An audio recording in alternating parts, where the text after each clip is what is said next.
congratulations to all your wickets. Can you talk us through what's going through your mind on some of those big wickets? Yeah, thanks so much. Just very happy to be honest, the way things happened today.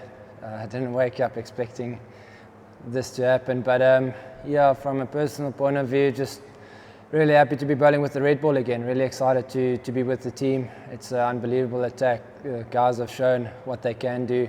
Everyone sort of covers a different aspect in their own department, and it's just really nice to be joining up and playing a red ball game with the team again. So yeah, well done to all of the other bowlers. I think KG did unbelievably well for us this game as well. And what was going through your head in the last over, for example? No, just trying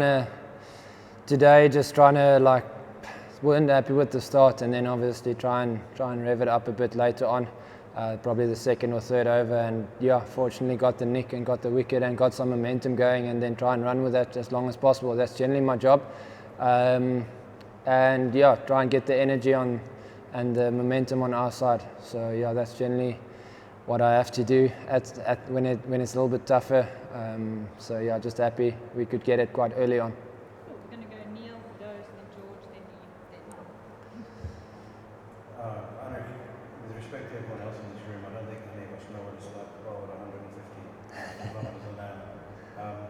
Can you tell us how does it make you feel? How exciting is it? Lots of pain medication. No, I'm joking.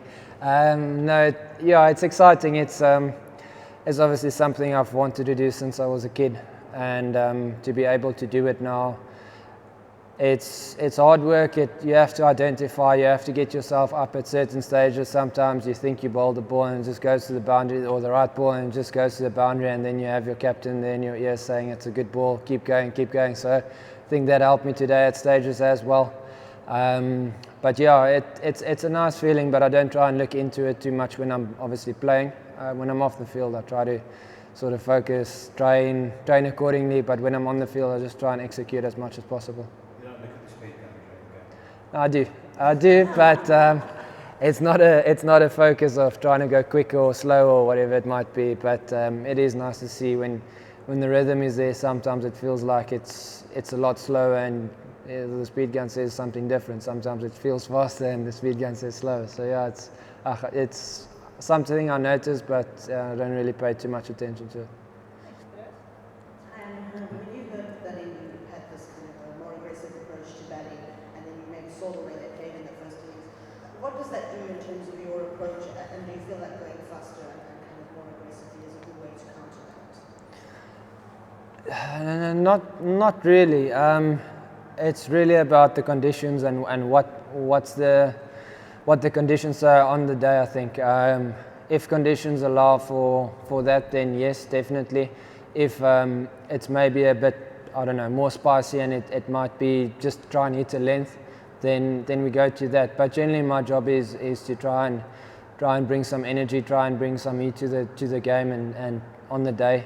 Like I said, it's generally a little bit later on in a game where that does happen, but yeah, from my side, it's just try and bring energy. I try and think of it on the day, on the spot, what's happening, and how to read the situation. I don't think it's really a planned thing beforehand.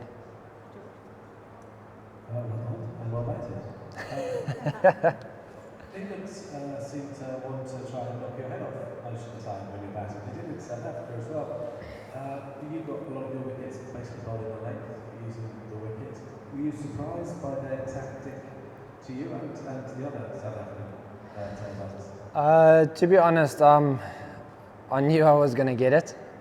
Even before I started bowling it, I knew I was going to get it. I didn't think that they're probably going to stick to it for such a long period with different bowlers. But yeah, I always know I'm going to get it in a game, especially 2019 when they were back home.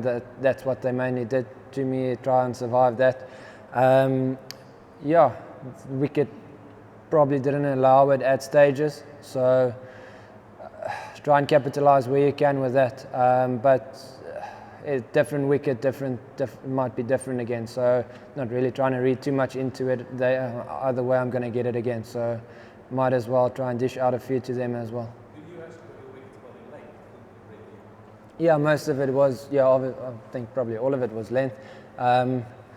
I don't know. You'll have to ask them what their structure is and what their plans are with regards to the bounces to me. But no, it's I mean, nose and toes is like they're saying, mostly to the tail and try and take the feet away. And it most of the time it works. So I don't really have answers. But yes, my main thing is to try and obviously I didn't bowl a lot to the tail as well. I bowled mainly to the good to batters and then to Brody who smacked a few around. But I just focused on what my strengths are and take it from there. If there's one or two bounces that I do bowl, then that's fine. But I'll try and focus on probably hitting length most of the time. Thanks, Pete. Anrich, when we spoke once or twice before to Mark Wood about bowling fast, he was quite excited about batsmen who he said might have their feet in the toilet, as the way he described it. I think maybe just kind of hanging back, not getting into line perhaps as easy. Do you enjoy that as a fast bowler when you can see the impact that your pace is having on the batsman, because that probably creates more chance of you getting away? That's the goal. I mean, that's the goal to any batter, whether it's the opener or lower order. That's the goal at the end of the day. It might happen one ball where they might maybe forget something or maybe expect another bounce or something. So yes, it is something you want to. You want to do that follow-up ball is quite important most of the time, and generally you get a wicket sometimes exactly or the exact next ball. So it is very important to try and take the feet away for a short period of time, but you still have to bowl the next ball. You still have to bowl a proper ball. Sometimes that goes. We tend to bowl a half volley as well the next ball because we want to get it full and we want to try and nick the guy off. So it's just try and stick to basics for as long as we can. One short ball and then try and stick to your basics, I suppose. Hi, Anrich.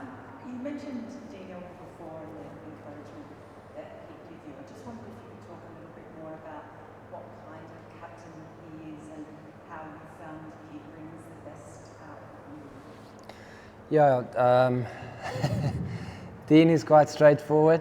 If he thinks you're not bringing your A game, then he'll tell you that. So I think the whole team respects that, and we need that.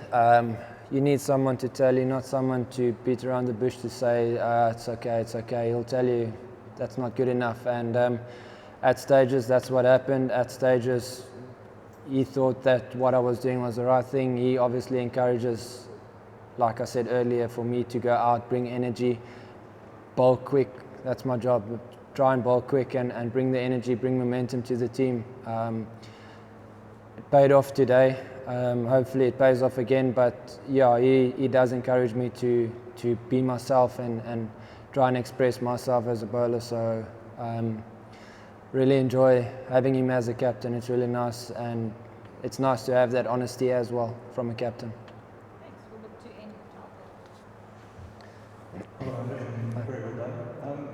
I'm sure you know that England's batters have hit some very fine bowlers a long way this summer before you guys got here. How does it feel now that you've become the first attack to really almost humiliate them, make them look silly out there? Is it satisfaction? Is it relief? Is it blood? How does it feel that you've overcome them? Yeah, we're quite focused on our game and the way we want to play Test cricket. We haven't really spent too much or paid too much attention as to what they want to do and how they go about things.